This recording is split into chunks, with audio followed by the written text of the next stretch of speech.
Christina DeGiorgio. And I'm Renee Rasiopi. And we're here reporting live from Boston's best. Breaking news! Shots fired at Lexington and Concord. After increasing tension between Britain and its 13 American colonies, there was conflict in these two towns in Massachusetts on April 19th. British redcoats quartered in Boston set out for Lexington to capture colonial rebel leaders Sam Adams and John Hancock, while seizing a colonial stash of gunpowder. Word spread to the colonists, and several of them, including Paul Revere, rode on horseback to warn colonial militia throughout the nearby towns. Colonial Minutemen were ready and faced the British at Lexington, where 7 of them died, and the British marched on to Concord. But there was a large amount of colonial resistance, and the British advance was thwarted. The colonial militia inflicted about 125 casualties. Now the war is officially on. Here's live footage from the battlefield.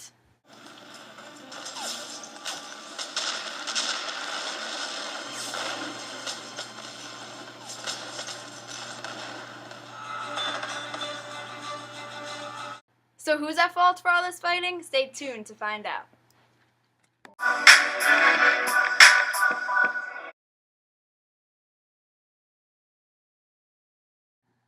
Here we have a Tory citizen in England. How are you, sir? I'm okay, thank you for asking. My main issue is that the radical Whigs supporting colonists think they are above taxes. For years, us loyal British citizens have been paying taxes to support the government. I see. Explain the taxation dilemma. Basically, after the French and Indian War, we exhausted a good supply of resources and money, so we needed to tax the American colonists in order to maintain our status as a world power. So why do the colonists believe they were better than British citizens? I think it has to do with a mixed American identity. They preach the idea of no taxation without representation. What does no taxation without representation actually mean, though? It's the colonists' belief that if they're going to be taxed, then they should be represented in the British government. What is the British answer to this problem? We use a policy called virtual representation. And what is that? It's the fact that the colonists are virtually represented because all British members of Parliament represent all British subjects. I understand, but it seems that the colonists don't. What do you suppose this could lead to if it's not taken care of? It's very possible that this could lead to a full-out war between America and Britain. I think the colonists want to reconcile with England. How do you think the king will approach this reconciliation? I think it's too late for apologies. We're clearly the stronger power, and if the colonists can't understand a righteous taxation, then they need a rude awakening. I believe our viewers can make sense of this interview and decide which side they choose based on the facts. Thank you for your time.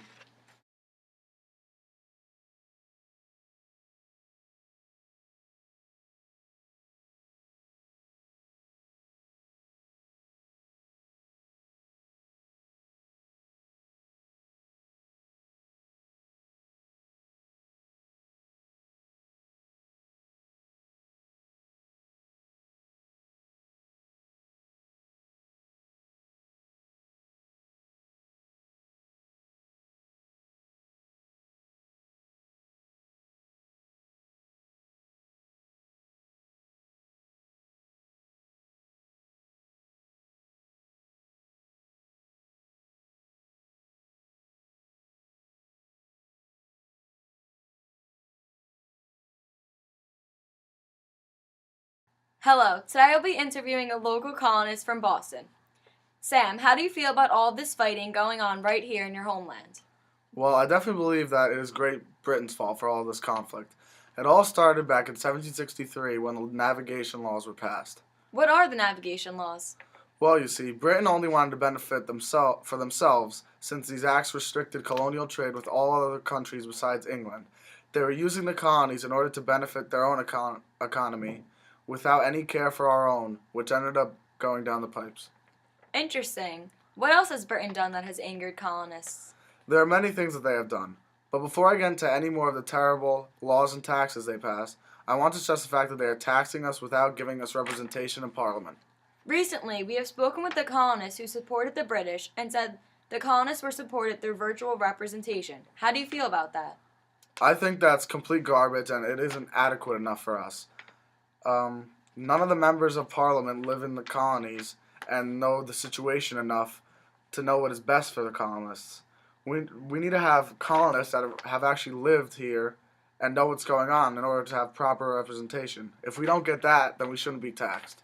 What are the other laws that have infuriated you? Well, after the Navigation Acts, the Prime Minister George Grenville passed three awful acts as part of the Grenville Program. First, he taxed all sugar imported from the West Indies in the Sugar Act of 1764, and then, even worse, in the Quarter Act of 1765, he forced us to provide food and housing for British soldiers. Lastly, in the Stamp Act of 1765, there were taxes on all paper goods and legal documents. But later on, the new Prime Minister, Charles Townshend, passed the Townshend Acts in 1767, which taxed imports like glass, white lead, paper, paint, and the worst one, tea. The final straw was the Intolerable Acts, which set everyone over the edge. Wow, that sounds like a lot of laws, taxation, and frustration. So how do you feel about all of this? Overall, mercantilism is the British theory behind all of their taxation. They believe that in order to be a wealthy and powerful nation, they need to import less than they export.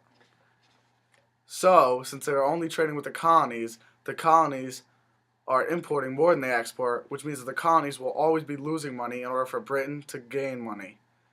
So, our economy will never sprout to be the economy it should be, and we don't even need them because we have markets that people all around the world will always need. So, which is why we should break away from Britain. Very true. Good explanation. Well, Sam, thank you for your time.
Wow, one war and two totally different perspectives. That's interesting.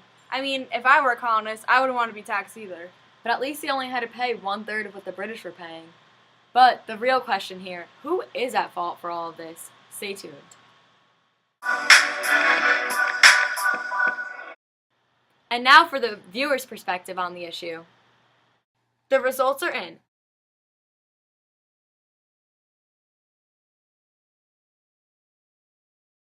80% of our viewers said that Britain was at fault for the war, while only a mere 20% said that it was the colonists' fault.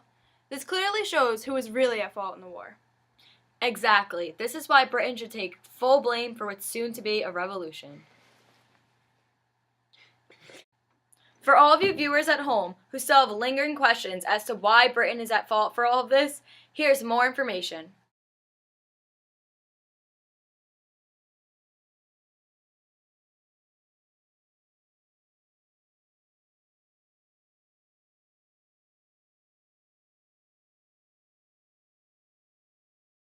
I'm Christina DiGiorgio. And I'm Renee Rassiopi. And we're live signing off here from Boston's Best.